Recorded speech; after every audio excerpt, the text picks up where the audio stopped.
Hindi na siya ang may-ari ng Panaderia Valderrama. Mula sa araw na ito, si Bianca na ang may hawak ng loban. Ang mga salitang iyon ni Renato ay parang mainit na bakal na tumusok sa puso ko. Sa gitna ng malaking bulwagan ng aming munisipyo dito sa Pampanga, sa harap ng lahat ng mga bisita, mga kumpare, at mga kapitbahay na saksi sa 30 taon naming pagpapakuba sa trabaho, ipinamukha sa akin ng asawa ko na wala na akong halaga.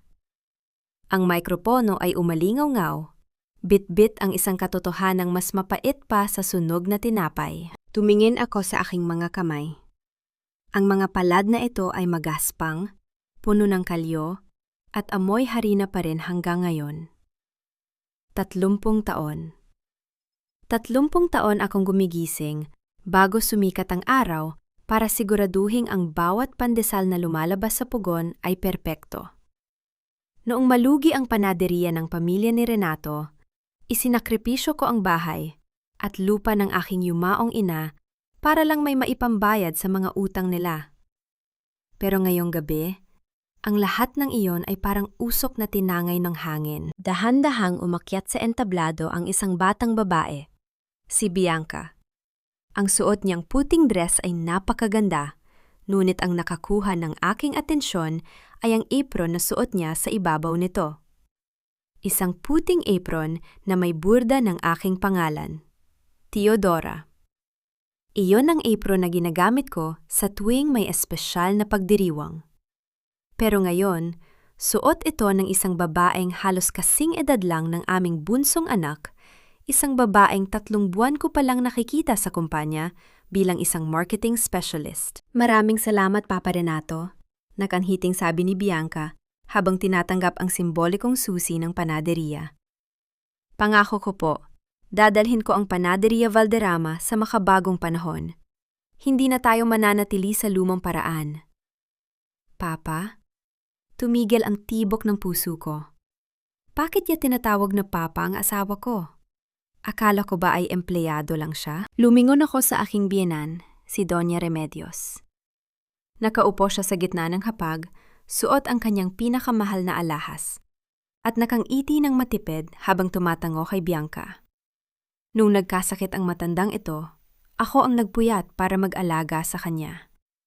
Nung wala silang makain dahil sa pagkalugi ng negosyo, ang mga resipe ko ang bumuhay sa kanila. Pero ngayon, ang kanyang tingin sa akin ay parang isang gamit na lumana at dapat nang itapon sa basurahan. Teodora, huwag ka nang malungkot. Bulong ni Renato nang lapitan niya ako sa gilid ng entablado. Ang kanyang boses na dati ay puno ng tamis, na yon ay kasing lamig na ng yelo. Matanda ka na, pagod ka na. Hayaan mo na si Bianca ang magpatakbo nito. Pagkatapos ng gabi na ito, maaari ka nang mag-retire sa bahay. Ibibigay ko sa iyo ang lahat ng kailangan mo. Huwag ka lang gumawa ng eksena rito. Retire? Napatawa ako ng mahina, isang tawa na puno ng pait. Renato, ang panaderiya na ito ang buhay ko. Ang bahay ng nanay ko ang ginamit natin para mabuhay ang negosyong ito. Paano mo nagagawang ibigay ito sa isang babaeng hindi ko man lang kilala kung sino talaga? Huwag ka ng maraming tanong, Teodora. Seryosong sabi niya habang hinihigpitan ng hawak sa braso ko. Tanggapin mo na lang ang katotohanan. Tapos lang panahon mo. Hinatak ang braso ko mula sa pagkakahawak niya. Ang hiya na nararamdaman ko sa harap ng aming mga kasamahan sa negosyo ay unti-unting napalitan ng isang nagbabagang galit. Tumingin ako kay Bianca, na ngayon ay abala sa pakikipaghitian sa mga kumpanya ng media. May kung anong kakaiba sa paraan ng pagkilos niya, ang paraan ng paghaplos niya sa susi, ang paraan ng pagsandal niya kay Renato. Hindi lang ito negosyo. May mas malalim na lihim sa likod ng mga ngiting ito. Naglakad ako pababa ng entablado. Hindi para tumakas, kundi para hanapin ang sagot. Habang naglalakad ako sa gitna ng mga bisitang bumubulong at tumitingin sa akin ng may awa, naramdaman ko ang pag-init ng aking mga mata, pero pinigilan ko. Ang luha ng isang baker mula sa Pampanga ay hindi basta-basta tumutulo para sa isang lalaking Walang isang salita. Dumiretso ako sa likod ng bulwagan, dun sa kung saan nakahanda ang mga pagkain. Nakita ko ang aming head baker na si Mang Gusten, ang taong kasama ko sa loban sa loob ng 20 taon. Nakatayo siya sa isang sulok, nakayuko at bakas ang lungkot sa muka. "Nay Teodora," mahinang tawag niya. "Patawad po, wala kaming nagawa."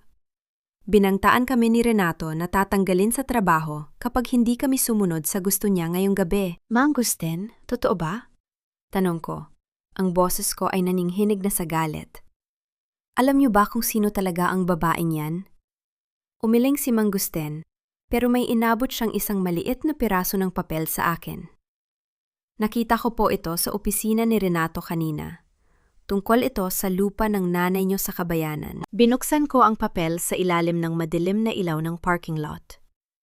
Ang aking puso ay parang pinitpit ng dambuhalang lamas. Isang foreclosure notice.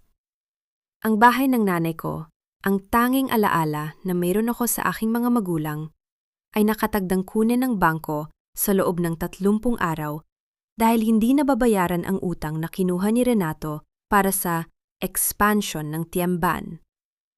Expansion? Pero ang sabi niya sa akin ay maayos na ang lahat. Ang sabi niya ay malaki ang kinikita namin. Biglang bumukas ang pinto ng bulwagan at lumabas si Bianca. Mag-isa siya. Hawak ang isang baso ng wine. Nang makita niya ako, hindi siya natakot. Sa halip, lumakad siya palapit sa akin nang may kasiguraduhan. Ang ngiti niya ay hindi na ang ngiti ng isang empleyado. Ito ay ang ngiti ng isang mananakop. "Salamat, Nanay Teodora, sa pag-aalaga ng ari-ariya namin sa loob ng mahabang panahon," sabi niya. Ang boses ay malumanay, pero bawat salita ay parang lason. "Don't worry, aalagaan ko ang legacy ng pamilya Valderrama. Handa na akong makuha. Ang dapat ay sa akin simula pa noong una."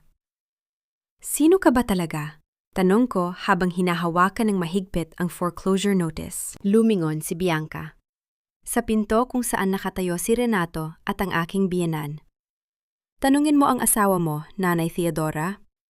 Tanungin mo siya kung anong ginawa niya 26 na taon na ang nakalilipas habang nagpapakapagod ka sa loob ng loban." Tumalikod siya at bumalik sa loob ng party. Iniwan ako mag-isa sa dilim. Ang amoy ng masarap na tinapay mula sa handaan ay biglang naging amoy ng pagkabulok.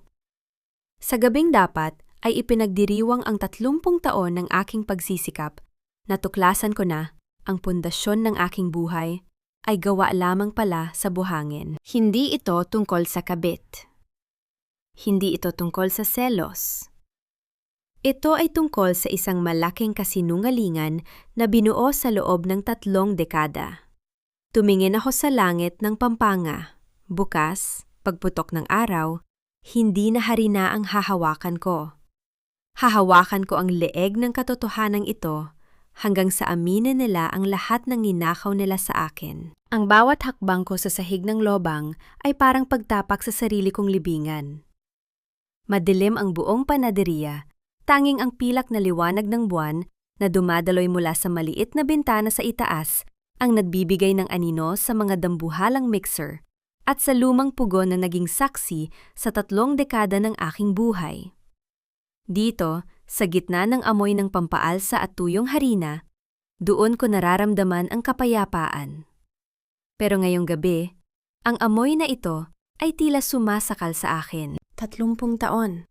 Bulong ko habang hinahaplos ang gilid ng mahabang mesang gawa sa matigas na kahoy, kung saan libu-libong kilo ng kwarta ang aking minasa. 30 taon nating binuo ito, Renato. Pero bakit pakiramdam ko, ako lang ang naiwan sa gitna ng labanan? Hindi ako makatulog. Ang bawat salita ni Bianca sa party ay parang mga bubog na nakatusok sa aking isipan. "Salamat, Nanay Teodora, sa pag-aalaga ng ari-ariya namin." Namin? Ang lupang ito ay dugo at pawis ko. Ang puhunang nagligtas sa pamilya Valderrama noong dekada 90 ay galing sa bawat piraso ng alahas na isinangla ko at sa bahay na minana ko sa aking ina. Naglakad ako patungo sa maliit na opisina sa likod ng looban. Ito ang kuta ni Renato. Dito siya naglilista ng mga order, dito siya nakikipag-usap sa mga supplier. Sa loob ng maraming taon, hindi ko pinakialaman ang bahaging ito. Ang usapan namin ay malinaw. Ako sa produksyon, siya sa administrasyon. Nagtiwala ako dahil asawa ko siya. Nagtiwala ako dahil utang na loob ko raw sa pamilya niya ang pagkakaroon ng apelidong Valderrama. Binuksan ko ang drawer ng kanyang lamesa. Nanginginig ang aking mga daliri habang kinakalkal ang mga tambak na papel. Sa ibabaw, puro mga resibo ng kuryente at tubig. Pero sa pinakailalim, nakatago ang isang asul na folder na may tatak ng bangko. Ano ito? Kinuha ko ang folder at binuklat sa ilalim ng liwanag ng aking cellphone. Ang aking mga mata ay nanlaki sa bawat pahinang nababasa ko. Ito ang record ng inventory ng harina para sa huling 2 taon. Ayon sa listahan, bumibili kami ng 500 sako ng harina bawat buwan. Pero alam ko ang kapasidad ng aming pugon. Alam ko ang bawat pandesal na lumalabas sa looban. Hindi namin kailangan ng 500 sako. 300 lang ang pinakamataas na nagagamit namin. Nasaan ang 200 sako bawat buwan? Saan napupunta ang pera? Mabilis kong tiningnan ang mga sales report. Ang nakasulat dito ay mas mababa kaysa sa aktual na benta na inuulat sa akin ng mga kahera. Kinukupit ni Renato ang kita. Binubulsa niya ang pera ng panaderiya habang pinapaikot ako sa mga kasinungalingang mahirap ang panahon at tumaas ang presyo ng asukal. Ngunit may isang dokumento sa pinakahuling bahagi ng folder na nagpatigil sa tibok ng aking puso. Isang bank transfer slip. Pai, Lucia Madrigal. Amount, 50,000 piso. Remarks. Monthly allowance. Ang petsa ay noong nakaraang buwan. At nang tingnan ko ang mga naunang slips, nakita ko ang parehong pangalan, ang parehong halaga, bawat buwan, sa loob ng nakalipas na 20 taon. 20 taon. Ang boses ko ay halos maging isang ungol ng sakit. 50,000 bawat buwan? Habang ako ay nagtitiis na wag bumili ng bagong tsinelas para lang makatipid sa gastos ng kumpanya? Sino si Lucia Madrigal? Siya ba ang nanay ni Bianca? Isang malakas na kalabog mula sa labas ng opisina ang nagpagulat sa akin. Mabilis kong isinara ang folder at pinatay ang ilaw ng cellphone. Nanatili akong tahimik sa dilim. Pinakikinggan ang mabilis na tibok ng aking puso. Renato, bilisan mo. Baka magising si Theodora at hanapin ka sa kwarto. Isang boses ng matandang babae ang narinig ko. Si Doña Remedios. Ang aking biyenan. Huwag kang mag-alala, ma. Malalim matulog yon dahil sa pagod sa party. Boses naman ni Renato. Naririnig ko ang yabag ng kanilang mga sapatos sa semento. Kailangang mailipat na natin ang mga huling sako ng harina bago dumating ang truck ni Bianca bukas ng umaga. Kapag naibenta na ito sa black market, sapat na ang pera para mabayaran ang paunang deposit sa developers ng mall. Siguraduhin mo lang, Renato, madiin na sabi ni Doña Remedios. Ayaw kong magkaroon ng problema si Bianca. Siya ang tunay na tagapagmana ng pamilyang ito. Hindi ang babaeng amoy harina na yan na walang ibang alam, kundi magmasa ng tinapay. Kung hindi lang dahil sa bahay ng nanay niya, matagal ko na siyang pinalayas dito. Alam ko, ma, tiis lang. Konting-konti na lang at mapapaalis na natin siya nang wala ni isang sentimo.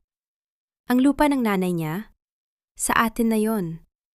Hindi niya alam na ang pinirmahan niyang business expansion loan noong nakaraang taon ay isang deed of sale na pabor sa kumpanya natin. Kumpanya namin ni Bianca. Naramdaman ko ang paglamig ng aking buong katawan. Ang mga taong pinagsilbihan ko, ang pamilyang itinuring kong akin, ay matagal na palang napaplano ng aking kamatayan. Hindi ng aking katawan, kundi ng aking dangal at kinabukasan. Ang bawat baon ng harina na ninanakaw nila ay parang mga piraso ng aking kaluluwa na unti-unti nilang tinatanggal.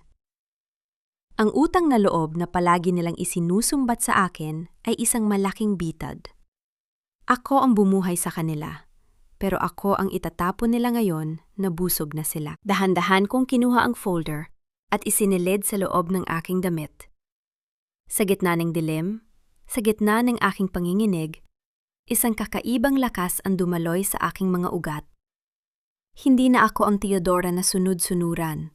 Hindi na ako ang asawang bulag sa pag-ibig. Akala nyo ay harina lang ang hawak ko? Bulong ko sa dilim, habang naririnig ang tawanan ni Renato at Doña Remedios sa labas. Nakalimutan nyo yata. Ang harinang ito ang nagpatibay sa aking mga kamay. At ang mga kamay na ito ang wawasak sa inyong lahat. Lalabas na sana ako sa likurang pinto nang biglang magbukas ang ilaw ng loban. Sa gitna ng pinto, nakatayo si Bianca.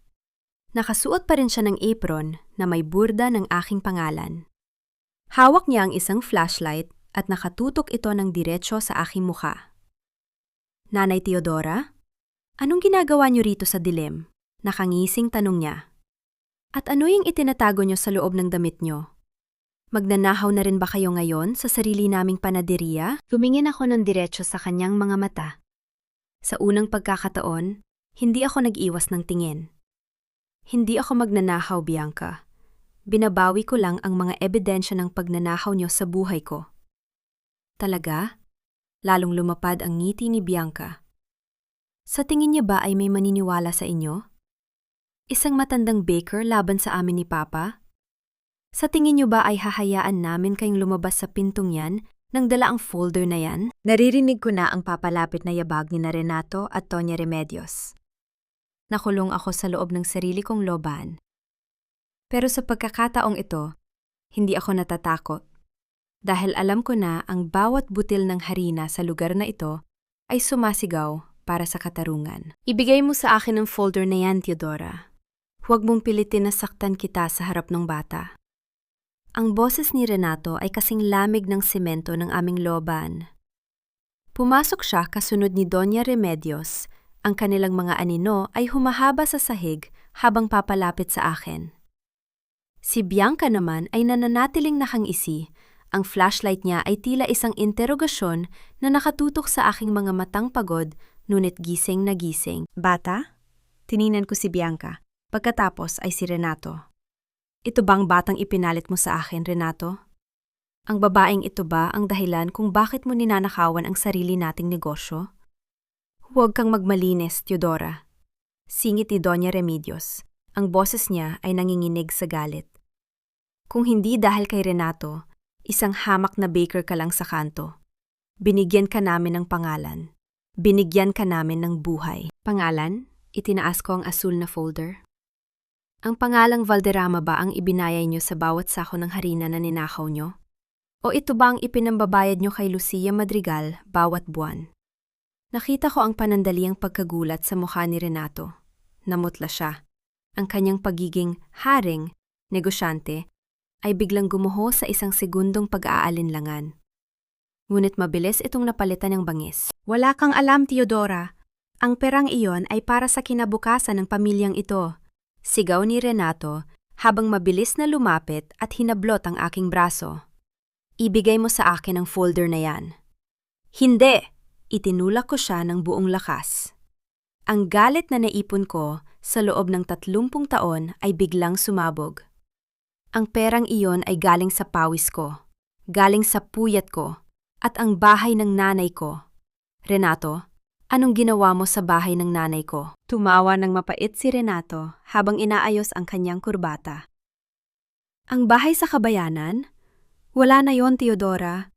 Isinangla mo yun noong nakaraang taon, hindi ba? Nung pumirma ka sa mga dokumento para sa expansion ng panaderiya, nakalimutan mo na yata ang sarili mong pirma. Expansion? Sabi mo ay para sa mga bagong oven ang pinirmahan ko. Naramdaman ko ang pag-ikot ng aking paligid. Masyado kang naniwala sa asawa mo, Nanay Teodora, singit ni Bianca habang dahan-dahang lumalapit. Masyado kang kampante sa loob ng loban, kaya hindi mo napansin na ang bawat dokumentong inilalagay ni Papa sa harap mo habang pagod ka ay ang sarili mong hatol ng kamatayan. Ang bahay na yon, nakapangalan na sa kumpanya, at ang kumpanya ay sa amin na ni Papa. Namilog ang aking mga mata. Naalala ko ang gabing yon. Pagod na pagod ako mula sa paggawa ng 5,000 piraso ng ensaymada para sa isang piyesta. Inilapag ni Renato ang mga papel, sinabing kailangan ng mabilisang pirma para sa supplier. Nagtiwala ako. Pinirmahan ko ang aking sariling pagkawasak nang hindi binabasa ang maliliit na letra. Mga hayop kayo, bulong ko. Ang luha ay tuluyan ng umagos, pero hindi dahil sa panghihina, kundi sa tinde ng put. Ang bahay na yon, doon ako isinilang. Doon namatay ang nanay ko habang ipinapanalangin na maging masaya ako sa piling mo, Renato. Ang dasal ay hindi nakakabayad ng utang, Fyodora. Sabi ni Doña Remedios habang kinukuha ang folder mula sa mesa na binitawan ko sa gulat. Ngayon, wala ka ng ebidensya, wala ka ng bahay, at bukas na bukas din, aalis ka sa panaderiya na ito nang walang dala, kundi ang harinang nakadikit sa balat mo. Pirmahan mo na ang resignation letter mo, Theodora. Inilapad ni Renato ang isang pirasong papel sa mesa. Gawin nating madali ito. Umalis ka ng tahimik at hahayaan kitang kumuha ng konting gamit mo sa bahay. Pero kung mananatili ka, sisiguraduhin ko na ang bawat kapitbahay natin dito sa Pampanga ay malalaman na nagnahaw ka sa pondo ng mga turbine. Ako? Nagnakaw? Napatawa ako ng malakas, isang tawang umalingaw-ngaw sa tahimik na loban. Sige Renato, gawin mo. Sabihin mo sa kanila. Pero nakalimutan niyo yata ang isang bagay. Kinuha ko ang aking cellphone mula sa bulsa ng aking duster. Nakarecord ang lahat ng sinabi niyo rito. Mula sa pag-amin niyo sa pagnanakaw ng harina, hanggang sa panloloko niyo sa pirma ko sa bahay ng nanay ko. Nanlaki ang mga mata ni Bianca. Agad siyang sumugod para hablutin ang cellphone ko. Pero mabilis akong umiwas at tumakbo patungo sa malaking pugon. Huwag kayong lalapit! Sigaw ko habang hawak ang isang mahabang bakal na panungkit ng uling. Subukan niyo lumapit at sisiguraduhin kong hindi lang ang negosyong ito ang masusunog ngayong gabi. Theodora, huwag kang maging baliw, sigaw ni Renato, bakas ang takot sa kanyang muka. Ibigay mo ang cellphone na yan. Hindi na ako ang tangang Theodora na nakilala niyo. Tumalikod ako at tumakbo patungo sa likurang pinto ng loban. Ang pintong tanging ang mga tuban lang ang nakakaalam kung paano buksan ng mabilis. Paglabas ko sa madilim na eskinita, narinig ko ang kanilang mga sigaw at ang paghabol ni Renato at ng mga tauhan niya. Pero ang kadiliman ng Pampanga ay naging kakampi ko. Alam ko ang bawat pasikot-sikot sa lugar na ito. Bawat kanto ay tinahak ko noong bata pa ako habang nagtitinda ng pandesal sa bisikleta. Tumigil ako sa tapat ng isang lumang gate na may kalawang. Ang bahay ng aking ina. Ang bahay na sinabi nilang hindi na sa akin. Hinawakan ko ang rehas. Ang lamig nito ay tila isang yakap mula sa aking yumaong ina. Patawad, inay, bulong ko habang humihingal. Minanakaw nila ang lahat, pero hindi ko hahayaang pati ang dangal ko ay makuha nila. Mula sa malayo, nakita ko ang mga ilaw ng sasakyan ni Renato na papalapit. Wala akong ibang mapupuntahan. Wala akong pera, wala akong pirahan, at ang tanging ebidensya ko ay nasa loob ng cellphone na ito. Pero habang nakatingin ako sa bintana ng aming lumang bahay, nakita ko ang isang anino sa loob. Isang aninong pamilyar. Bukas ang pinto, at sa loob may naghihintay na hindi ko inaasahan. Pumasok ako sa loob ng bahay ng aking ina nang may nanginginig na mga binti. Ang amoy ng lumang kahoy at ng pinatuyong sampagwita sa paanan ng altar ay tila isang yakap na sumalubong sa akin. Pero sa gitna ng katahimikan, narinig ko ang mahinang kalantog ng mga baso sa kusina. Inay? Bulong ko, kahit alam kong mahigit 10 taon na siyang wala. Dahan-dahan akong lumapit sa kusina. Ang cellphone ko ay nakahanda pa ring mag-record. Ngunit ang aninong nakita ko ay hindi kay Renato. Isang lalaking may katandaan. Nakasuot ng kupas na t-shirt na may mansa ng harina ang nakaupo sa hapagkainan. "Nay, Teodora!" Boses ni Mang Gusten, ang aming head baker. "Mang Gusten, anong ginagawa niyo rito? Bakit kayo narito sa bahay ng nanay ko?" Tumayo ang matanda. Bakas ang lungkot at pagkapahiya sa kanyang mga mata. "Dito po ako dinala ng aking mga paanay. Alam ko po ang dito kayo tatakbo. Hindi ko na po masikmura ang nangyayari sa panaderiya. 30 taon ko kayong kasama sa harap ng pugon at alam ko kung sino ang tunay na nagpatulo ng pawis para sa bawat pisong kinikita ni Renato." Napaupo ako sa tapat niya. Ang pagod ng gabing ito ay tila biglang bumuhos sa aking katawan. "Mang Gusten, wala na ang bahay na ito. Isinangla ni Renato. Ninakaw niya ang pirma ko." "Hindi lang po ang bahay niyo ang kinuha niya, ne?" Kinuha ni Mang Gusten ang isang maliit na notebook mula sa kanyang bulsa. "Heto po ang listahan ng aming Provident Fund. Ang perang itinatabi niyo para sa aming pag-retire. 3 buwan na pong hindi naghuhulog si Renato. Nung tiningnan ko ang record sa opisina niya bago ako umalis kanina, nalaman kong kinuha niya ang lahat ng pondo ng mga tebang." "Ano?" Napahawak ako sa aking dibdib. "Pati ang kinabukasan niyo, kinuha niya?" "Opo. Ginamit niya pambili ng mga gamit sa bagong kondo ni Bianca sa Manila. Nay, ang mga ministro ng law, kaming mga laking pugon, ay hindi na masaya. Ang akala ni Renato ay sapat na ang pera para makuha ang katapatan namin.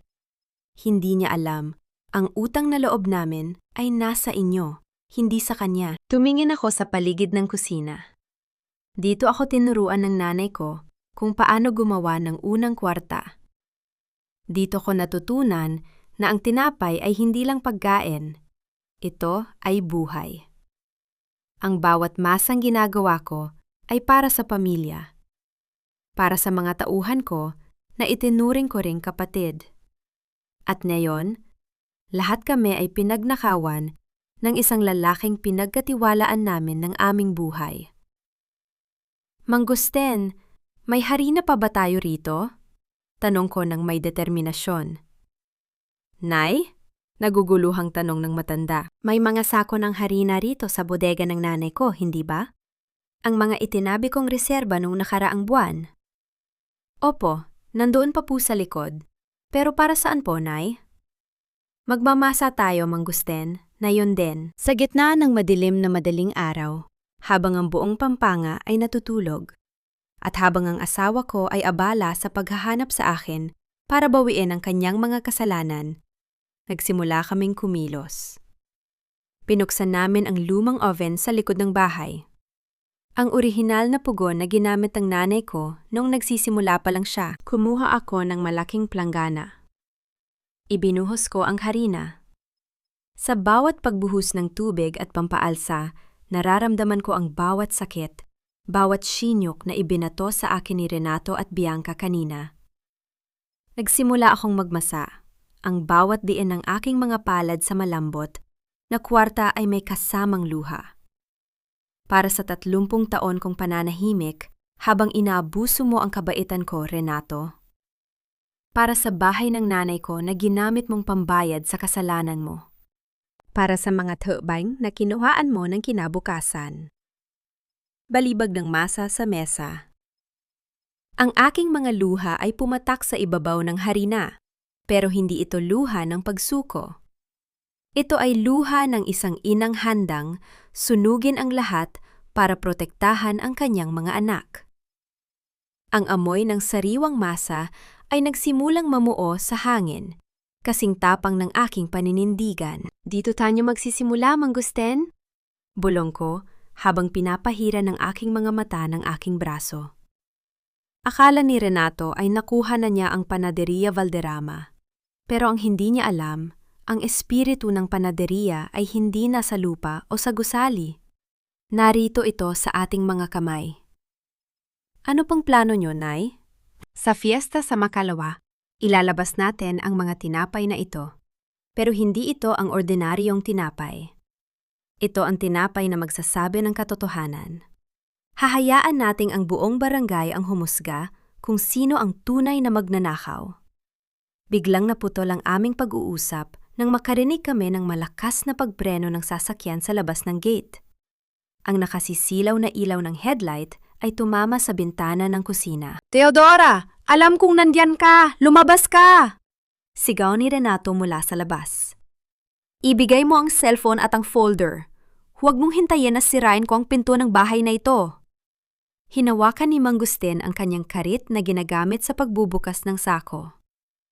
Nay, ako nang bahala. Huwag, Mang Gustin.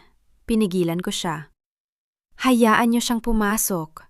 Hayaan niyo siyang makita kung ano ang ginagawa natin. Bumukas ang pinto ng may malakas na kalabog. Pumasok si Renato, hingal na hingal. Kasunod si Bianca na mukhang naiirita na dahil sa putik sa kanyang sapatos. Pero huminto sila nang makita nila ako sa gitna ng kusina, puno ng harina ang mukha at duster, habang patuloy na nagmamasa ng tinapay. Anong kabaliwan nito, Theodora? Asik ni Renato. Nagtatago ka rito para lang magmasa ng tinapay? Ibigay mo ang phone! Bakit ka natatakot, Renato? Kalmado kong tanong habang hindi tinitigilan ang pagmasa. Natatakot ka ba na marinig ng buong Pampanga ang boses mo? Habang inaamin mong ninanakawan mo ang mga empleyado mo? Wala akong pakialam sa recording na yan. Walang maniniwala sa'yo. Susugod sana siya nang biglang tumayo si Mang Gustan sa harap niya. Subukan niyo siyang hawakan, senyor. Madiin na sabi ni Mang Gustin. Marami kaming tuba na nakapaligid sa bahay na ito ngayon. Hindi niyo lang kami nakikita, pero naririnig namin ang lahat. Napatingin si Renato sa labas ng bintana. Ang mga anino ng iba pang mga tuban ay dahan-dahang lumalabas mula sa mga puno ng mangga. Ang mga ministro ng law ay nag-alsa na. Papa, umalis na tayo rito. Hila ni Bianca sa braso ni Renato. Hayaan mo na ang matandang yan. Bukas na bukas din, may mga legal na papel na tayong hahawak para tuluyan siyang mapaalis. Tumingin sa akin si Bianca. Ang kanyang mga mata ay puno ng pot. Ang akala mo ba ay ikaw ang biktima rito, Nanay Teodora? Hindi mo ba alam ang dahilan kung bakit galit na galit sa'yo ang biyanan mo? Hindi mo ba alam kung bakit kailangang itago ni Papa ang tungkol sa akin sa loob ng 26 na taon? Tumigil ako sa pagmamasa. Ang katahimikan sa kusina ay naging kasing bigat ng dambuhalang sako ng harina. Anong ibig mong sabihin? Dahil ang nanay ko, ang babaeng tinawag niyo ring kabit, ay namatay sa hirap dahil sa inyo. Sabi ni Bianca. Ang kanyang boses ay nanginginig sa totoong emosyon. At ngayong gabi, hindi lang ari-arian ang kukunin ko. Kukunin ko ang lahat ng ligaya mo, gaya ng kinuha mo sa amin. Umalis sila, iniwan ang isang katanungang tila mas masakit pa sa pagkakasangla ng aking bahay. Nilingon ko si Mang Gustin, pero umiwas siya ng tingin. Mang Gustin, ano ang totoo? Bago pa siya makasagot, isang malakas na tunog ng kidlat ang gumuhit sa langit, kasabay ng pagbuhos ng ulan. Isang lihim na mas matanda pa sa aking pagsasama kay Renato, ang dahan-dahang lumulutang sa ibabaw ng harina. Ang ulan sa labas ay tila nakikipagpaligsahan sa dagundong ng aking dibdib. Sa loob ng maliit na kusinang ito, kung saan ang amoy ng sariwang masa at uling ay dapat sanang nagbibigay ng pakiramdam ng tahanan, tanging puot ang namamayane. Anong sinasabi mo, Bianca? Ang boses ko ay halos pabulong na dahil sa panginginig. Sino ang nanay mo? Anong kinalaman ko sa pagkamatay niya? Lumapit si Bianca sa akin. Ang kanyang mga mata, na kanina ay puno ng pagmamalaki, na yon ay nagnimingas sa luma at malalim na galit. Hinawakan niya ang gilid ng mesang puno ng harina. Ang kanyang mga kuko ay tila ibinabaon sa kahoy. Si Lucia Madrigal, madiin niyang sabi. Siya ang babaeng dapat ay nasa tabi ni Papa Renato sa loob ng 30 taon. Pero dahil sa kasakiman mo at ng pamilyang Valderrama sa pera at lupa, itinaboy niyo siya. Namatay siya sa isang maliit na dampa sa Manila, habang ikaw ay nagpapakasasa sa karangyaan ng panaderiya na dapat ay sa amin. Hindi totoo yan, sigaw ko. Wala akong itinaboy. Ako ang nagligtas sa negosyong ito. Ako ang nagbayad ng lahat ng utang. Dahil binili ka nila, Teodora, sabat ni Bianca. Binili ka ni Doña Remedios para maging trabahador nila. At ang nanay ko ang naging sakripisyo. Hindi ko na napigilan ang aking sarili. Ang lahat ng sinyok na tiniis ko mula kanina sa party, ang pagtatraidor ni Renato, at ang kawalang hiyaan ng batang ito na tila inuukit ang aking puso. Lahat ng iyon ay humantong sa isang mabilis at malahas na paggalaw. Pak! Isang malakas na sampal ang dumapo sa pisinghi ni Bianca. Ang kanyang muka ay pumaling sa gilid, at ang ilang butil ng harina mula sa aking kamay ay kumapit sa kanyang namumulang balat. Wala kang karapatang pagsalitaan ako ng ganyan sa loob ng bahay ng nanay ko, sigaw ko, habang humihingal sa galit. Bianca! Sigaw ni Renato. Mabilis siyang sumugod at niyakap si Bianca. Ang kanyang mga mata ay nanlilisik habang nakatingin sa akin. Parang isang mabangis na hayop na handang pumatay para protektahan ang kanyang katuwang. Renato, tingnan mo ang ginawa niya. Sinasaktan niya ako! Hikbi ni Bianca, na tila biglang nagbago ang anyo mula sa isang mananakop patungo sa isang biktima. Teodora, hayop ka! Wala kang karapatang saktan siya! Sigaw ni Renato. Itinaas niya ang kanyang kamay, tila handa akong saktan pabalik. Saktan mo ako, Renato. Sige! Hamon ko. Iniharap ko ang aking mukha sa kanya. Saktan mo ang asawa mo para sa kabit mo. Ipakita mo sa buong Pampanga kung anong klaseng lalaki ka. Hindi ko siya kabit, Teodora. Ang bulyaw ni Renato ay yumanig sa buong kusina. Mas malakas pa sa kulog sa labas. Tumigil ang mundo ko. Ang katahimikan ay naging kasing bigat ng dambuhalang sako ng harina na bumagsak sa aking dibdib. Anong sinasabi mo? Huminga ng malalim si Renato. Ang kanyang muka ay puno ng pait at isang katotohanang matagal na ngabulok sa loob ng kanyang pagkatao. Anak ko siya, Teodora. Si Bianca ay tunay kong anak. Para akong binuhusan ng kumukulong tubig. Ang paningin ko ay lumabo, at kung hindi lang ako nakahawak sa mesa, baka tuluyan na akong natumba. 26 na taon. 26 na taon akong nanalangin na magkaroon kami ng anak. Ilang simbahan ang niluhuran ko, ilang doktor ang pinuntahan ko, habang ang asawa ko ay meron na palang bunga sa ibang babae.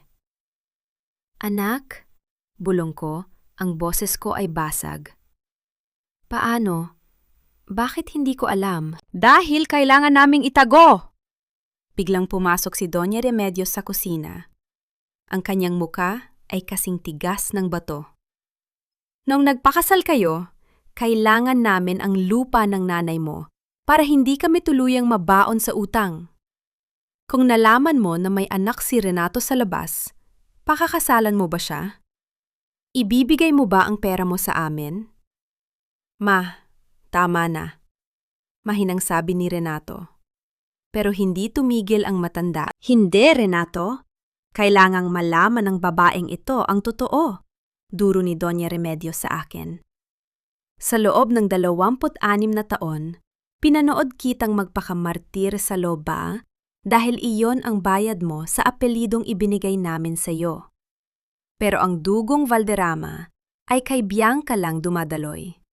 Ikaw? Isa ka lang kasangkapan para mabigyan ng magandang buhay ang apo ko. Napatawa ako ng mahina, isang tawang nauwi sa isang masakit na hikbi. Ang lahat ng pag-aalaga ko sa biyenan ko, ang pagpuyat ko noong may sakit siya, ang bawat pisong kinita ko na ibinigay ko sa kanya para sa kanyang mga luho.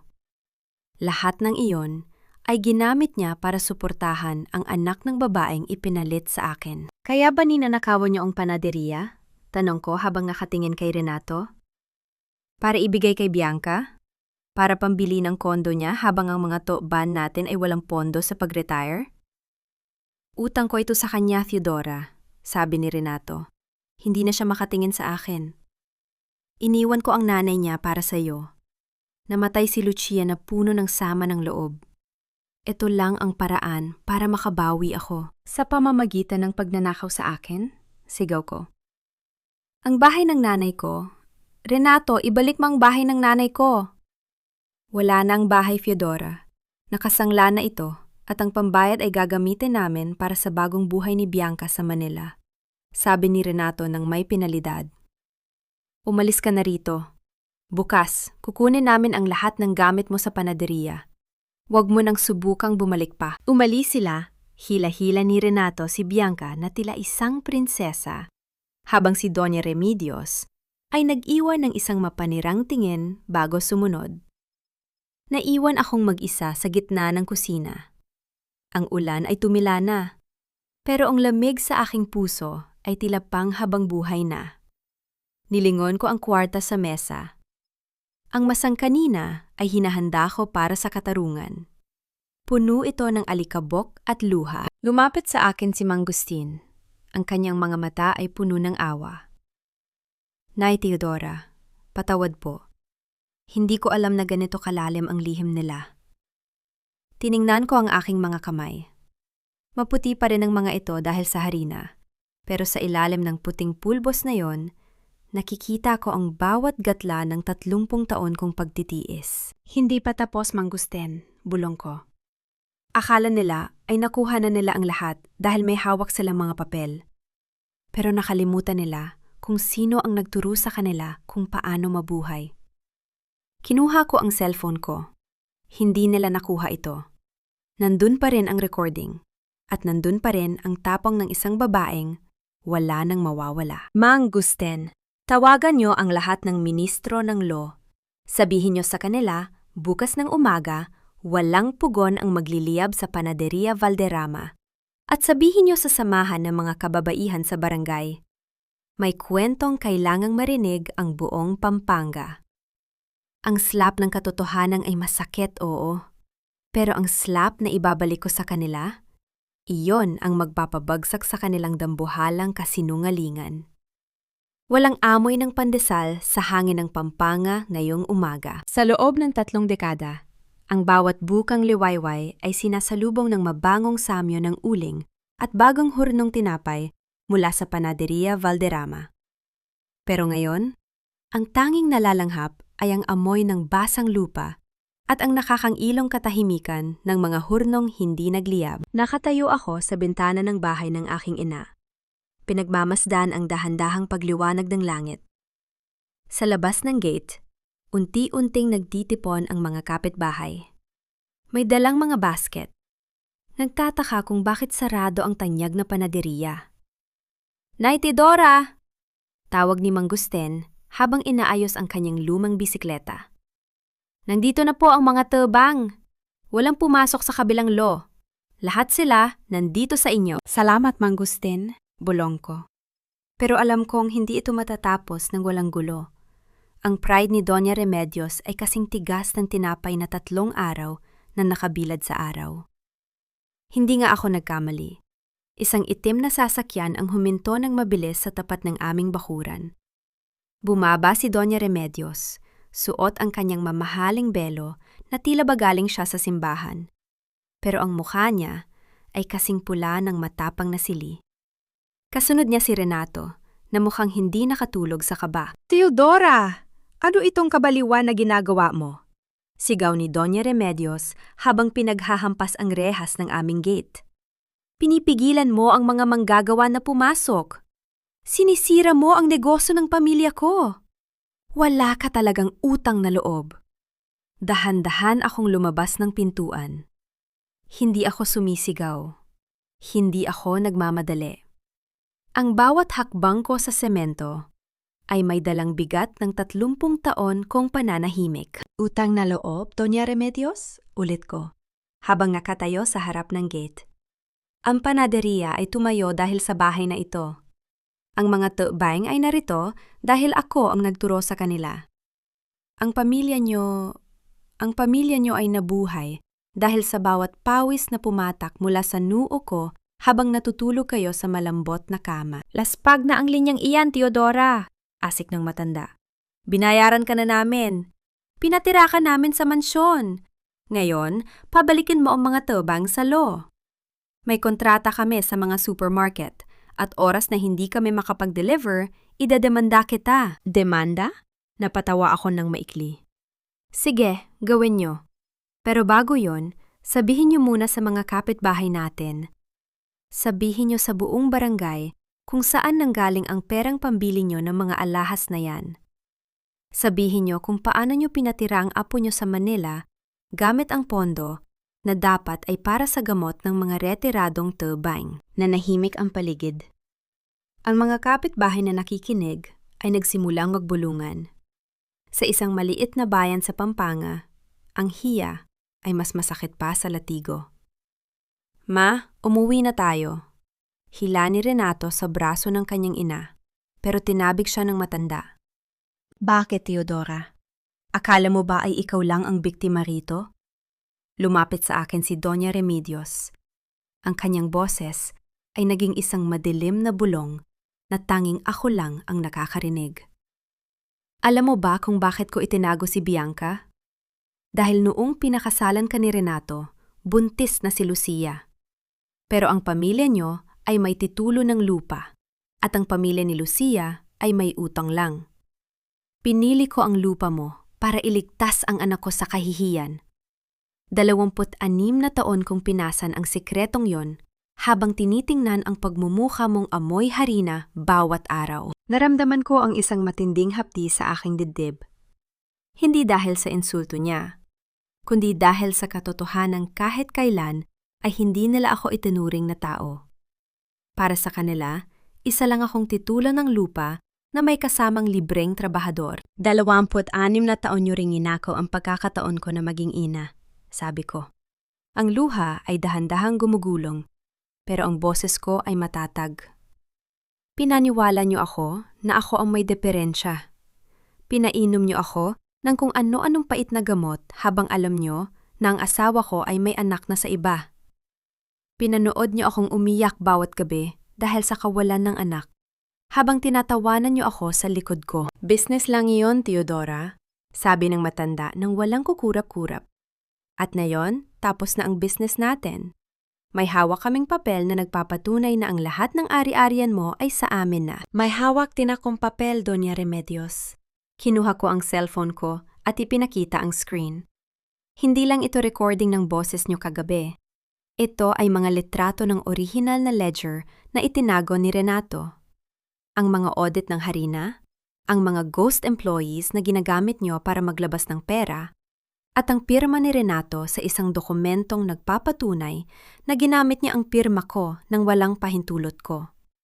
Namutla si Renato. Teodora, nasaan ang folder? Nasaan ang asul na folder? Nasa likas na kamay na, Renato. Na kay Attorney Santos na, sagot ko. At ngayong umaga, bago pa man uminit ang kape nyo, ang Huptaksa Cooperative ng mga tubang at ng mga kababayhan sa barangay ay nakahanda ng maghain ng formal na reklamo. Anong Huptaksa? Tanong ni Renato. Ang mga taong pinagnakawan nyo. Turo ko sa mga manggagawang nakatayo sa likod ko. Sila ang tunay na may-ari ng Panaderia Valderrama. Mula sa araw na ito, wala nang magtatrabaho sa inyo. At ang tatak ng Valderrama, akin yon. Dahil ang recipe na kinababaliwan ng Pampanga ay galing sa nanay ko, hindi sa inyo. Hindi mo magagawa ito, sigaw ni Doña Remedios. Sisirain kita sa simbahan. Sasabihin ko sa lahat na iniwan mo ang asawa mo para sa pera. Gawin nyo, hamon ko habang binubuksan ang gate. Pero tingnan natin kung sino ang pakikinggan nila, ang matandang mapagpanggap na donya o ang babaeng 30 taon nilang nakasama sa pagmamasa ng tinapay. Umalis sila na may dalang matinding sinyok. Pero bago sumara ang pinto ng kanilang sasakyan, nakita ko si Bianca sa bintana. Ang kanyang muka ay hindi na puno ng galit. puno ito ng takot. Sa unang pagkakataon, na-realize ng prinsesa na ang kanyang trono ay gawa lamang sa buhangin na unti-unti ng tinatangay ng agos. Bumalik ako sa loob ng kusina. Sinalubong ako ng amoy ng bagong gising na pampaalsa. Ngayong araw, magluluto kami. Pero hindi para ibenta sa mga supermarket. Mangustin, simulan na ang apoy, utos ko. Ipamahagi ang mga tinapay sa lahat ng tuban at sa kanilang pamilya. Ngayong araw, ang Panaderia Valderrama ay kakain ng bunga ng sarili nilang pagtatrabaho. Pero habang nagmamasa ako, naalala ko ang isang huling sinabi ni Doña Remedios bago siya sumakay sa sasakyan. Isang pangalang hindi ko inaasahan. Huwag kang masyadong kampante, Teodora. Hindi mo ba itatanong kung bakit talaga namatay si Lucia Madrigal? Hindi mo ba itatanong kung sinong Valderrama ang huling kasama niya sa ospital? Tumigil ang aking mga kamay sa ibabaw ng masa. May isa pang lihim na mas madilim pa sa pagnanakaw ng lupa. At ang lihim na yon ang susi sa huling pagbagsak ng mga Valderrama. Ang init ng pugon ay karaniwang nagbibigay sa akin ng lakas. Ngunit na yung umaga, ang bawat buga ng apoy ay tila nagpapaalala sa akin ng mga salitang iniwan ni Doña Remedios. Sino ang huling Valderrama na kasama ni Lucia sa ospital? Habang ang mga tubang ay abala sa paglilipat ng mga bagong lutong tinapay sa mga basket, nanatili akong nakatitig sa aking mga kamay na puno ng harina. Ang katanungang iyon ay parang isang uod na dahan-dahang kumakain sa aking isipan. Nay Teodora, ayos lang po ba kayo? Tanong ni Mangustin habang inilalapag ang isang tray ng mainit na ensaymada. Kanina pa po kayo nakatitig sa kawalan. Kung pagod na po kayo, pumasok na muna kayo sa loob. Mangustin, hinarap ko siya. Ang aking boses ay seryoso. Noong namatay si Lucia Madrigal, ang nanay ni Bianca, nasaan si Renato noon? Sinabi niya sa akin na nasa Manila siya para sa isang business seminar. Tumigil si Mangustin sa kanyang ginagawa. Ang kanyang mga mata ay umiwas sa akin, isang senyales na matagal ko nang kilala. Sa loob ng 30 taon, si Mangustin ang naging kanang kamay ko. Pero alam kong may mga bagay siyang itinatago para protektahan ang pamilya Valderrama. O marahil, para protektahan ako. Mangustin, huwag mo akong paikutin, madiin kong sabi. Nagsalita si Doña Remedios. May alam siya.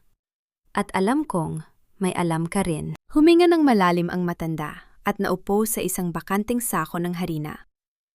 Nay, ayaw ko na pong dagdagan ang sakit na nararamdaman nyo. Pero kung gusto nyo talagang malaman, hindi po pumunta sa seminar si Renato. Noong gabing tumawag ang ospital dahil naghihingalo na si Lucia, si Doña Remedios ang nakasagot ng telepono. Pinuntahan nila si Lucia, pero hindi para tulungan. Anong ibig mo sabihin? Nandun po ako noon, Nay. Inutusan ako ni Doña Remedios na magmaneho para sa kanila. Pabulong na sabi ni Mangustin, ang kanyang boses ay nanginginig sa takot. Narinig ko ang lahat. Binantaan ni Doña Remedios si Lucia. Sabi niya, kung hindi siya mamamatay ng tahimik at kung hindi niya ibibigay ang kustodiya ni Bianca kay Renato, sisiguraduhin niyang hindi makakatanggap ng kahit isang sentimo ang bata. At si Renato, nandoon lang siya sa sulok, nakayuko. Hindi niya ipinagtanggol ang babaeng mahal niya.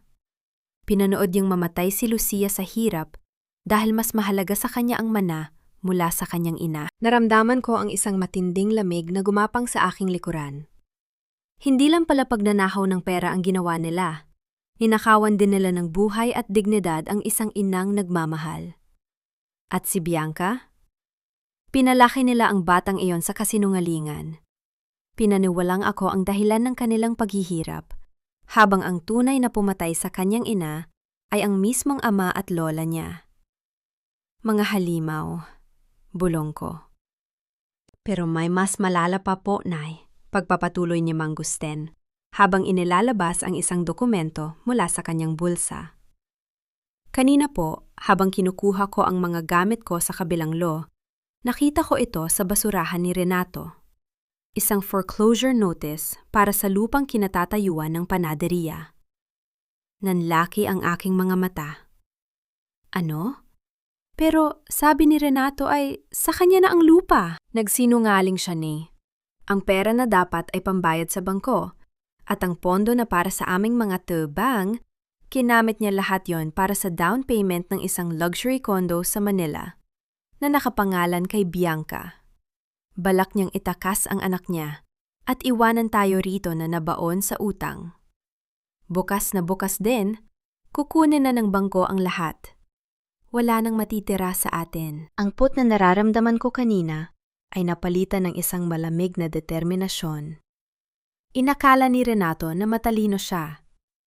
Inakala niyang sa pagtatago sa likod ng mga legal na papel ay matatakasan niya ang pananagutan. Pero nakalimutan niyang ang recipe ng tagumpay ay hindi nakabase sa kung gaano karaming pera ang mayroon ka, kundi sa kung gaano kalinis ang iyong konsensya. Hindi ko hahayaan mangyari iyon, Manggusten, sabi ko habang kinukuha ang foreclosure notice. Kung gusto ni Renato ng giyera, ibibigay ko sa kanya ang isang pagsabog na hindi niya malilimutan. Mabilis akong lumabas ng looban at naglakad patungo sa munisipyo. Hindi ako pupunta sa bangko.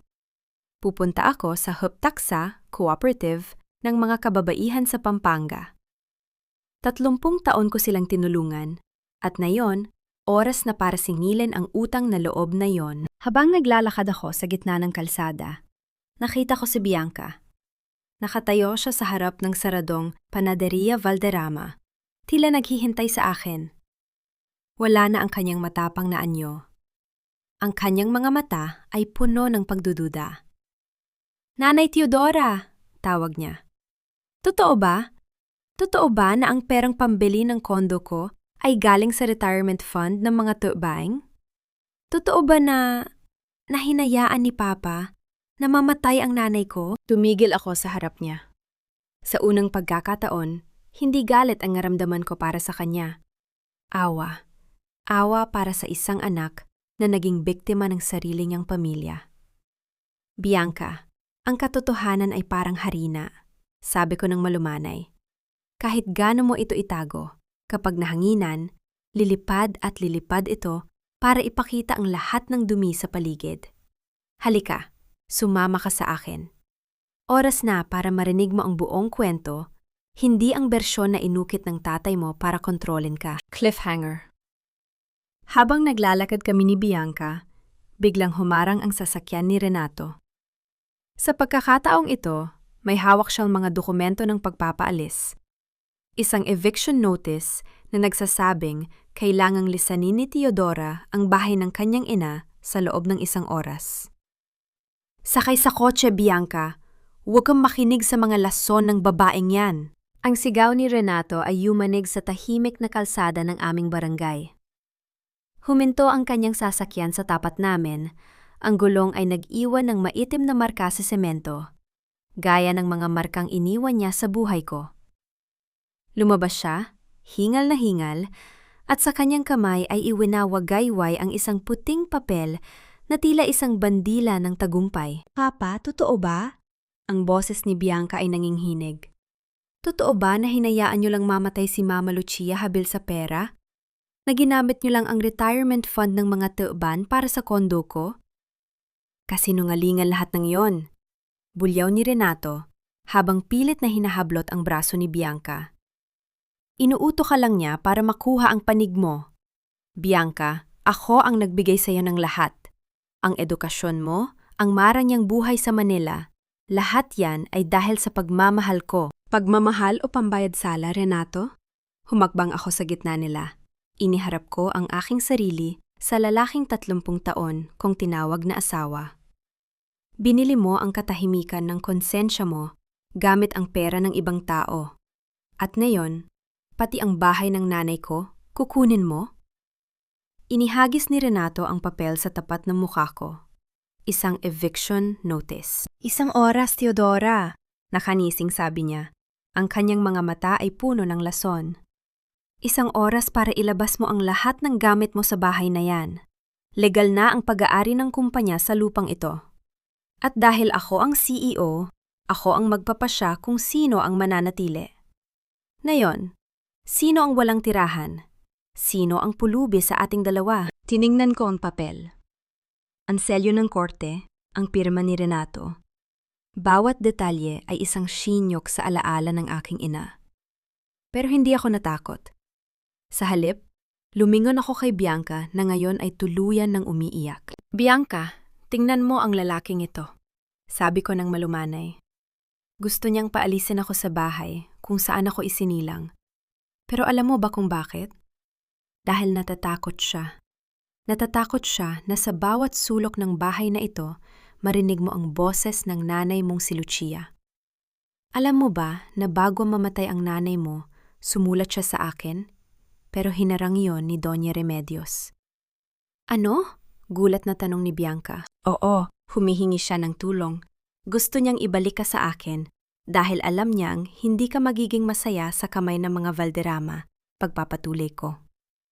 Pero mas pinili ni Renato ang mana at ang panaderiya kaysa iligtas kayong dalawa. Bianca, pareho tayong biktima rito. Pareho nating minahal ang isang lalaking, ang tanging sinasamba ay ang sarili niyang ambisyon. Tama na! Sigaw ni Renato.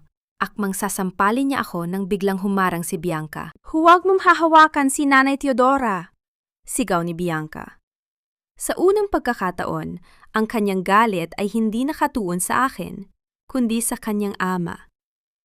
Ngayon, naintindihan ko na.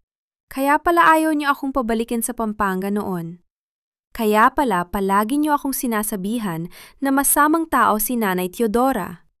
Dahil natatakot kayo na makita ko ang katotohanan. Bianca, anak, para sa iyo ang lahat ng ito. Hindi para sa akin ito, Papa. Para ito sa ego niyo. Para hindi niyo maramdaman ang hiya sa ginawa niyo kay Mama Lucia. Kinuha ni Bianca ang susi ng kondo sa kanyang bag at itinapon ito sa dibdib ni Renato. Ayoko na nito. Ayoko ng perang galing sa pagnanakaw. Ayoko ng buhay na itinayo sa luha ng isang inang naghirap. Lumapit sa akin si Bianca at hinawakan ng aking kamay. Ang lamig ng kanyang palad ay unti-unting uminet sa aking hawak. Sa sandaling yon, ang kabit na kinamuhian ko ay naging anak na matagal ko nang hinahanap. Nanay Teodora, sasama ako sa inyo, sabi niya nang may paninindigan. May mga dokumentong itinago si Doña Remedios sa lumang cabinet sa mansyon, tungkol sa orihinal na titulo ng lupa at ang mga liham ni Mama Lucia. Ibibigay ko sa inyo ang lahat. Nanlumo si Renato. Ang kanyang huling alas, ang kanyang anak, ay tuluyan ng tumalikod sa kanya. Magbabayad kayo, bulong ni Renato habang pabalik sa kanyang sasakyan. Theodora, sa loob ng 1 oras, gigibain ko ang bahay na yan. Wala akong pakialam kung nandoon ka pa. Umalis siya na humaharurot ang sasakyan. Iniwan ang alikabok sa aming mga mukha. Nilingon ko ang bahay ng aking ina. Ang oras ay tumatakbo. Pero sa loob ng aking puso, alam kong hindi na ako mag-isa. Ma'am Gustin, tawag ko sa aking head baker na kanina pa nakamasid mula sa bakod. Tawagan ang lahat ng turban, tawagan ang huptaksa. Hindi tayo aalis. Ngayong araw, ang bahay na ito ay hindi magiging guho. Ito ang magiging kuta ng ating bagong panimula. May 1 oras kami. 1 oras para tipunin ang lahat ng ebidensya at ang lakas ng komunidad. Pero bago iyon, may isang bagay na ibinigay sa akin si Bianca. Isang maliit na kwintas na may locket. Ito po ang huling alaala ni Mama Lucia, sabi ni Bianca. Sabi niya, ibigay ko raw ito sa tunay na reyna ng panaderiya. Nang buksan ko ang locket, tumigil ang tibok ng puso ko. Hindi lang ito litrato. May nakatagong maliit na papel sa loob. Isang confession na isinulat ni Lucia bago siya malagutan ng hininga. Isang ebidensyang magpapatunay na ang orihinal na recipe ng Valderrama ay hindi kailanman pagmamay-ari ng mga Valderrama. Ngunit sa gitna ng aming paghahanda, Isang usok ang biglang lumitaw mula sa direksyon ng loban. Nay Teodora! Ang panaderiya! Sinunog ni Renato ang panaderiya! Sigaw ni Mang Gusten. Ang langit ng Pampanga ay muling nagkulay kahel, pero hindi dahil sa paglubog ng araw. Ang karma ay nagsimula ng mag-apoy. Ang amoy ng masarap na tinapay ay napalitan ng nakakasulasok na amoy ng sunog na kahoy at harina. Habang pinagmamasdan ko ang naglalakihang apoy na lumalamon sa Panaderia Valderrama, tila bawat segundo ay isang taon ng aking buhay ang nagiging abo. 30 taon ng pagpapakapuyat, 30 taon ng pagmamasa ng pangarap. Lahat ay tinutupok ng put ni Renato. Nay Teodora, huwag po kayong lalapit! Pigil sa akin ni Mang Gusten habang ang mga bumbero at ang mga kapitbahay ay nagkakagulo sa pagbuhos ng tubig. Ang mga pugon! Ang mga lumang lo! Bulong ko. Ang luha ko ay tuyot na dahil sa init ng apoy. Hayaan mo nang masunog ang lahat, Teodora! Sigaw ni Renato mula sa malayo. Nakatayo siya sa tabi ng kanyang sasakyan. Ang mukha niya ay tila isang demonyong nasisiyahan sa kanyang ginawang impyerno. Kung hindi mapapasa akin ang panaderiya, walang sinumang makikinabang dito. Ngayon, nasaan ang tapang mo? Nasaan ang herb taksa na ipinagmamayabang mo? Isang matalim na sakit ang gumuhit sa puso ko. Pero sa gitna ng usok, naramdaman ko ang isang kamay na humawak sa akin. Si Bianca. Ang kanyang mukha ay puno ng uling, pero ang kanyang mga mata ay nagniningning sa determinasyon. Hindi niya alam, Nanay Teodora. Pabulong na sabi ni Bianca. Ang sinunog niya ay gusali lang, pero ang kaluluwa ng panaderiya, ang mga resipe at ang katapatan ng mga tao, hindi yan kayang sunugin ng kahit anong apoy. Doon ko na-realize ang pagkakamali ni Renato. Akala niya ay sapat na ang pagsunog sa pisikal na ari-arian para mapatigil ako. Pero hindi niya alam na sa loob ng 30 taon, hindi lang tinapay ang niluto ko. Nakabuo ako ng isang pamilya sa labas ng mga Valderrama. Mang Gusten! Tawag ko sa aking head baker. Nailabas niyo ba ang mga sako ng pampaalsa at ang orihinal na starter ng kwarta? Opo, Nay. Nasa bahay niyo po lahat, ligtas. Sagot ni Mang Gusten habang pinupunasan ang kanyang muka. Hinarap ko ang mga tebang na nakatayo sa paligid, mga lalaki at babaeng amoy usok, pero ang mga mata ay nakatuon sa akin. Naroon din ang mga kababaihan mula sa Huptaksa Cooperative ng barangay, mga gora na dala ang kanilang mga timba at kumot. Makinig kayo! Ang boses ko ay umalingaw-ngaw sa gitna ng ingay ng apoy. Sinunog ni Renato ang ating lo, pero hindi niya kayang sunugin ang ating mga kamay. Ang Panaderia Valderrama ay hindi ang gusaling yan. Ang Panaderia Valderrama ay tayo. Ngayong gabi, sa bahay ng nanay ko, magbubukas tayo ng bagong pugon. Anong sinasabi mo, Teodora? Isang oras na lang at gigibain ko na ang bahay na yan. Bulyo ni Renato habang papalapit, hawak ang eviction notice. Pero bago pa siya makalapit, isang dambuhalang truck ng harina ang humarang sa kalsada. Bumaba ang mga opisyal ng barangay at ang mga kinatawan ng Hoptaksa. Hindi mo magigiba ang bahay na yon, Renato. Sabi ni Aling Marta, ang pangulo ng Hoptaksa ng mga kababaihan.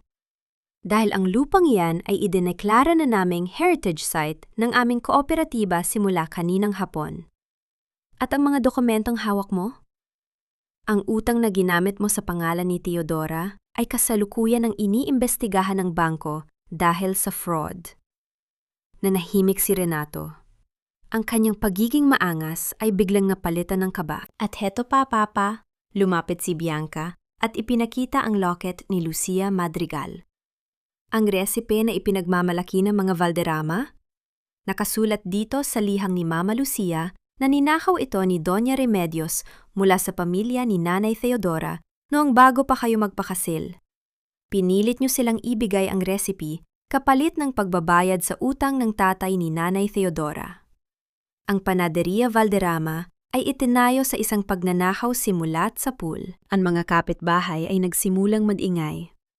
Ang hiya na kinakatakutan ni Renato ay tuluyan ng bumagsak sa kanya. Ang mga tao na dati ay yumuyuko sa kanya ay ngayon ay tumitingin sa kanya ng may pandidiri. Tayo na sa bahay ko, sabi ko sa aking mga kasama. Hindi ko na binalingan si Renato. Bianca, Manggusten, ilabas ang mga lumang planggana. Ngayong gabi, magmamasa tayo ng tinapay na hindi para sa kita, kundi para sa ating kalayaan. Sa loob ng maliit na kusina ng bahay ng aking ina, nagtipon-tipon ang mga thuban, masikip, mainit, at puno ng usok. Pero sa unang pagkakataon sa loob ng 30 taon, naramdaman ko ang tunay na diwa ng bayanihan. Ang mga babae ng kooperatiba ang nag-aabot ng tubig. Ang mga lalaki ang nag-aayos ng lumang pugon sa likod. At si Bianca ang katulong ko sa pagmasa. Patawad po, Nanay Teodora. Bulong ni Bianca, habang magkasabay naming hinahawakan ang malambot na kwarta. Sa lahat ng sakit na naidulot ko, huwag mong hingin ang patawad ko para sa kasalan ng hindi mo ginawa, anak. Sagot ko habang pinapahiran ang harina sa kanyang pisingi. Ang mahalaga ay, narito ka ngayon. Ang tinapay na ito ay para rin sa nanay mong si Lucia. Sa wakas, malaya na ang resipe niya. Ang bawat diin ng aking mga palad sa masa ay tila isang gamot sa aking sugatang puso. Ang pot ay unti-unting napapalitan ng pag-asa. Hindi lang kami gumagawa ng tinapay. Gumagawa kami ng isang bagong bukas, kung saan walang iisang tao ang may-ari ng pawis ng iba. Ngunit sa gitna ng aming pagtatrabaho, isang malakas na katok ang narinig sa gate. Hindi si Renato, kundi si Doña Remedios. Nakatayo ang matanda sa dilim. Wala na ang kanyang maranyang belo. Ang kanyang muka ay tila isang guho na hindi na kayang itago ng kahit anong makeup. Theodora, ang boses niya ay nanginginig. Nandyan ba si Bianca? Sabihin mo sa kanya, ang tatay niya, kinuha ng mga pulis si Renato. Tumigil ang lahat sa pagmamasa. Tumingin ako kay Bianca at nakita ko ang huling piraso ng kanyang pagkabata na tuluyan ng naglaho. Ngunit bago pa kami makapagsalita, may isa pang ibinulong si Doña Remedios na nagpatahimik sa buong kusina. Ang lupa! Teodora! Ang bahay na ito. May isang bagay akong hindi sinabi sa'yo tungkol sa huling testamento ng nanay mo. Cliffhanger. Ang lihim ng nanay ni Teodora ay hindi lamang tungkol sa lupa, kundi tungkol sa tunay na pagkakakilanlan ni Teodora sa pamilya Valderrama. Isang katotohanan na magpapabago sa lahat sa darating na fiesta. Ang katahimikan sa loob ng kusina ay naging kasing lagkit ng kwarta sa aming mga kamay. Nakatayo si Doña Remedios sa pintuan, ang kanyang anino ay mahaba at tila pagod na sa pagdadala ng mga kasinungalingan. Sa labas, ang tunog ng sirena ng pulis na nagdadala kay Renato ay dahan-dahan ng naglalaho, pinalitan ng malakas na buhos ng ulan. Anong lihim, Doña Remedios? Tanong ko habang dahan-dahang pinupunasan ang harina sa aking mga braso. Hindi ba sapat ang 30 taon ninyong panluloko sa akin? Lumapit ang matanda sa hapagkainan. Inilapag niya ang isang luma at kupas na bao ng tanso. Pagbukas niya, tumambad ang muserye kukak dokumentong may selyo ko bangko noong dekada 70. Pamutsulat kamay na testamento ng aking ina, si Lola Consolacion. Ang akala mo ba ay kami ang nagmamay-ari ko Panaderia Valderrama? Mapait na tawa ng matanda. Hindi, Teodora. Noong mamatay ang asawa ko, ang pamilya Valderrama ay wala nang natitira, kundi pangalan va mga utang. Ang nanay mo ang tunay na utak va puhunan ng lahat. Nanlaki ang aking mga mata habang binabasa ang testamento. Nakasaad doon na ang resipe va ang kapital na ginamit para itayo ang panaderia ay galing sa aking ina. Pero dahil isang hamak na baker lang siya, va ang asawa ni Doña Remedios ay mang-ilustrado sa bayan, ginamit nila ang pangalang Valderrama para maging tanyag. Ipinagkatiwala sa amin ko konsolasyon ang lahat. Dahil akala niya ay magiging katuwang niya kami, patuloy ko Doña Remedios.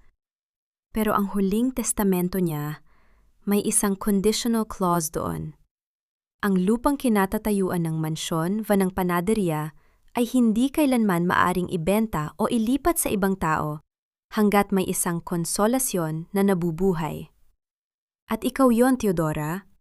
Ang pangalan mo sa birth certificate, Teodora Consolacion. Kaya pala, bulong ko Bianca habang nakatingin sa mga papel.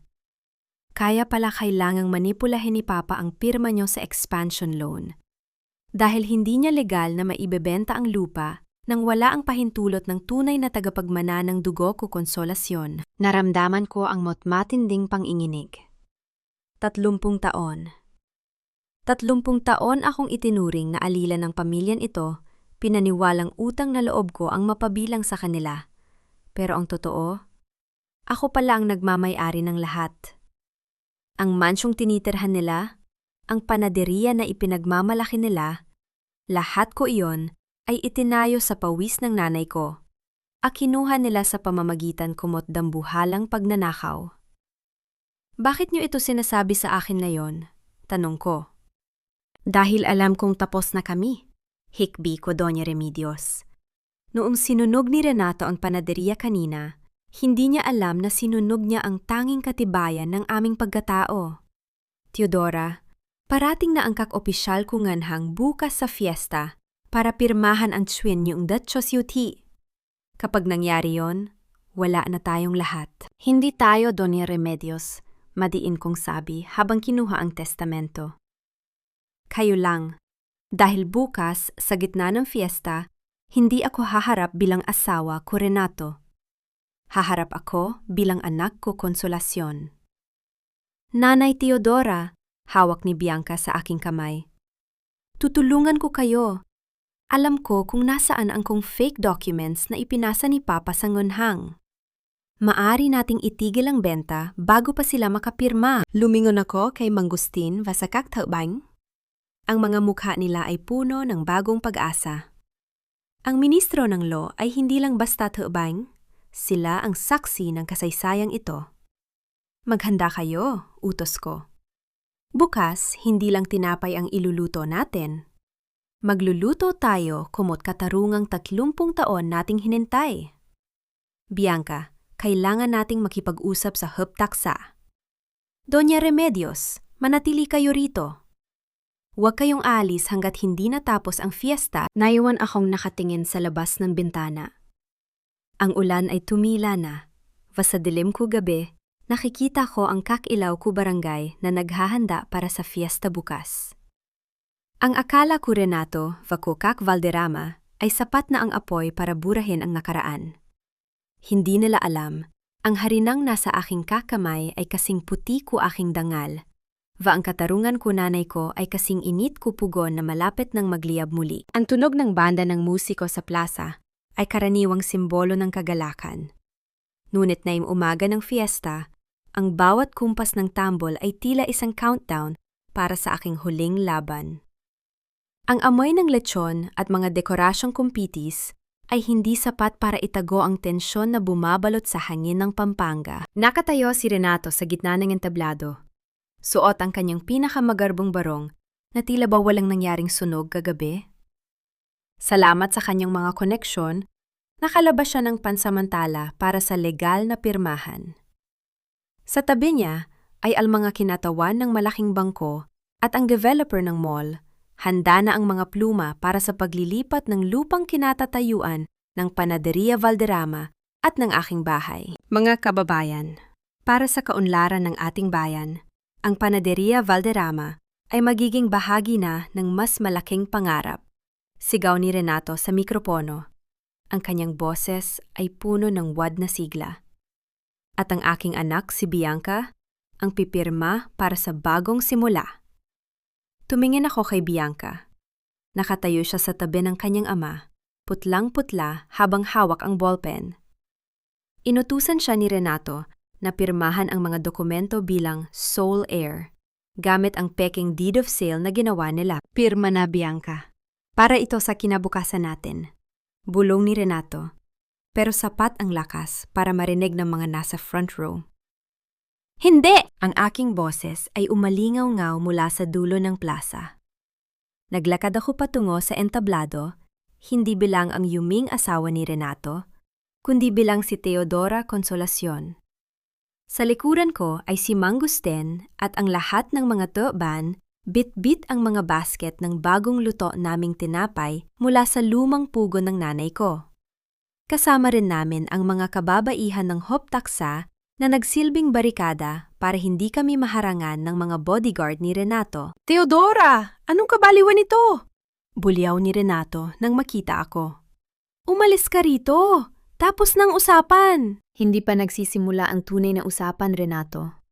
Sabi ko habang umaakyat sa entablado.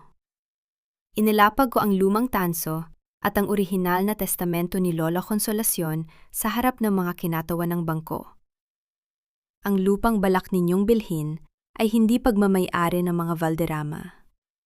Ang lupang ito ay nakatali sa dugo ng aking ina at ayon sa batas, walang pirma ni Renato o ni Bianca ang may halaga rito. Nanahimik ang buong plaza.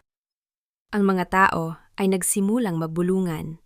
Ang mga opisyal ng bangko ay agad na kinuha ang mga dokumento at sinimulang suriin ang mga selyo. Kasinungalingan yan! Fake documents yan! Sigaw ni Renato. Akmang sasabunutan niya ako nang biglang humarang si Bianca. Ang totoo ay narito, Papa.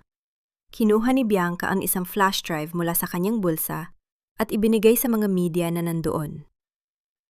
Nandito ang mga video ng pagnanakaw niyo sa pondo ng kooperatiba, ang pagmamanipula niyo sa pirma ni Nanay Teodora, at ang huling pag-amin ni Doña Remedios. Lumabas sa malaking screen ng plaza ang video ni Doña Remedios na umiiyak habang inaamin ang lahat ng kanilang kasalanan, ang pagtatago kay Bianca, ang pagnanakaw sa resipe ng Pamilya Consolacion, at ang panuloko sa akin sa loob ng 30 taon. Ang public hiya ay naging kasing pait ng lason para kay Renato. Sa harap ng buong Pampanga, ang haring akala niya ay hindi matitibag, ay naging isang hamak na magnanakaw. Ang tinapay na ito, itinaas ni Mang Gusten ang isang piraso ng tinapay mula sa aming basket. Ito ang tunay na Panaderia Valderrama. Ang tinapay na galing sa pawis ng tuban, hindi sa pagnanakaw ng asawa. Renato Valderrama, you are under arrest. Again, ang boses ng hepe ng pulisya ay pumutol sa ingay. Sa pagkakataong ito, wala ng piyansa, wala ng laban. Habang kinakaladkad si Renato pababa ng entablado, ang mga tao ay nagsimulang mag-ingay. Hindi para sa fiesta, kundi para sa katarungan. Tumingin sa akin si Renato. Ang kanyang mga mata ay puno ng pagsisisi, pero huli na. Ang bawat baw ng harina na kinuha niya ay kailangang bayaran ngayon. Naiwan kami ni Bianca sa entablado. Tumingin ako sa mga opisyal ng bangko. Ang benta ay kanselado. Ang Panaderia Valderrama ay babalik sa tunay na pangalan nito, Panaderia de Consolacion. At hindi na ito pagmamay-ari ng iisang tao. Inabot ko ang kamay ni Bianca. Mula ngayon, ang panaderia ay pagmamay-ari na ng bawat tuban at ng bawat babaeng nag-alay ng kanilang buhay rito. Ang langit ng Pampanga ay muling nagliwanag sa mga fireworks. Pero sa pagkakataong ito, ang bawat pagsabog ay tila pagdiriwang ng aking kalayaan.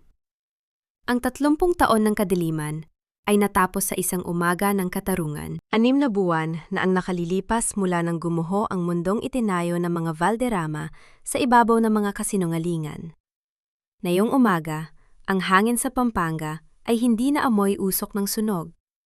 Sa halip, ang bawat sulok ng kalsada ay binabalot ng pamilyar at nakakaakit na bango ng bagong hurnong tinapay.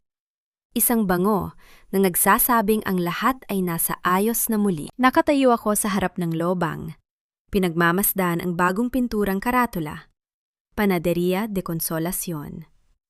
Sa ilalim ng pangalang ito, nakasulat sa maliliit na titik, huptaksa ng mga manggagawa at kababaihan. Nay Teodora, heto na po ang mga unang basket ng pandesal para sa feeding program ng barangay. Masayang sabi ni Bianca. Tiningnan ko ang dalaga. Wala na sa kanyang mga mata ang put at kawalan ng kasiguraduhan. Nakasuot siya ng simpleng apron at bagaman marketing pa rin ang kanyang hawak, marunong na rin siyang humawak ng kwarta. Tinanggap ko siya hindi bilang anak sa labas ng asawa ko, kundi bilang isang babaeng biktima rin ng sistemang sumira sa aming lahat. Sa pagpapatakbo namin ng kooperatiba, nahanap niya ang tunay na pamilyang hindi kailanman naibigay sa kanya ni Renato. Salamat, Bianca. Siguraduhin mong mainit pa yan pagdating sa plaza, nakangiti kong sagot. Ang Panaderia de Consolacion ay hindi na lamang isang negosyo. Ito ay naging simbolo ng pagbangon. Ang bawat tuebang sa pangunguna ni Mang Gusten ay may-ari na ngayon ng kanilang pinagpapaguran. Wala nang kinukupit na pondo. Wala nang ninanakaw na harina. Ang bawat pisong kinikita ay bumabalik sa komunidad. Si Renato? Nasa loob pa rin siya ng rehas. Nahaharap sa patong-patong na kaso ng fraud, arson at estafa. Balita ko ay wala ni isa sa kanyang mga dating kumpare ang bumibisita sa kanya. Si Doña Remedios naman ay nananatili sa isang maliit na dampa sa dulo ng bayan, malayo sa mansyong kinamkam nila. Ang hiya na kinatakutan niya ay naging aninong sumusunod sa kanya araw-araw. Wala nang bumabati sa kanya at wala nang yumuyuko sa kanyang wad na kapangyarihan. Karma, sa huli, ay kasing init ng bagong hurnong tinapay. Hindi ito titigil hanggat hindi luto ang hustisya. Pumasok ako sa loob ng aking lumang bahay. Ang bahay ng aking ina na muli kong nakuha. Umupo ako sa tapat ng altar at kinuha ang huling dokumento mula sa tanso ni Lola Consolacion. Ang huling liham na hindi ko natapos basahin nung gabi ng fiesta para sa aking Teodora. Basa ko sa sulat kamay ng aking ina. Anak, kung mababasa mo ito, alam kong malakas ka na. Huwag kang matakot kung sa tingin mo ay nag-iisa ka. Noong ipinagkatiwala ko ang negosyo sa mga Valderrama, nag-iwan ako ng isang lihim na pondo sa Manila sa pangalan ng iyong kuya, si Ricardo. Ipinadala ko siya palayo para protektahan ang ating lahi. Hanapin mo siya, anak. Hindi ka nag-iisa sa mundong ito. Napatigil ako. Isang kuya? Sa loob ng 50 taon, akala ko ay wala na akong ibang kamag-anak. Naramdaman ko ang isang mainit na luha na gumulong sa aking pisingi. Hindi luha ng pait, kundi luha ng pag-asa. Nay Teodora, ayos lang po ba kayo? Tanong ni Mang Gusten na kapapasok lang. Ayos lang ako, Mang Gusten. Pinunasan ko ang aking mga mata at tumayo ng may bagong sigla. May bago tayong hahanapin. Pero bago yon, magluto muna tayo. Maraming naghihintay sa ating tinapay. Tumingin ako sa labas ng bintana, sa naglalakihang mga puno ng mangga, at sa mga taong masayang naglalakad sa kalsada. Ang 30 taon ng aking pagsisikap ay hindi nawala ng saysay. Hindi ako naging alila ng nakaraan. Naging master ako ng sarili kong kinabukasan. Ang Panaderia de Consolacion ay patuloy na magliliyab, kasing init ng pagmamahal ng isang ina at kasing tibay ng dangal ng isang babaeng Pampangguenya.